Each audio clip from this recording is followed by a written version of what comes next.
I enjoy the little challenges of each job. My day can start from a standard service on a machine to pulling components completely apart and rebuilding them piece by piece, My name is Jacobus Pieterse, and I'm a heavy diesel technician. I started working on a farm. I quite enjoyed operating the machinery, and on the off seasons, we basically did maintenance ourselves. That inspired me to become a technician, and I went and did my apprenticeship. 4 years later, I got qualified, and I've been doing it ever since. I got involved in the ag industry through work experience through school. I did a workplace learning placement when I was in high school, and pretty much fell in love with it from there. I know some agricultural schools, you can do sort of like a pre-apprenticeship in order to get into this. There's upskill pathways as well. For instance, if you're a light vehicle mechanic, you could upskill and become a heavy diesel technician. When I get you in the mornings, we have a toolbox meeting, and then from there we decide who does what.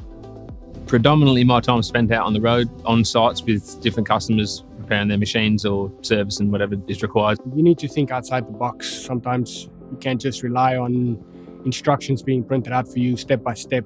The big one would be punctuality. Customers don't like when you're late. Sometimes dealing with customers, their entire life depends on that machine operating. The technology in our industry is constantly changing and constantly improving. The biggest tool I use is a laptop.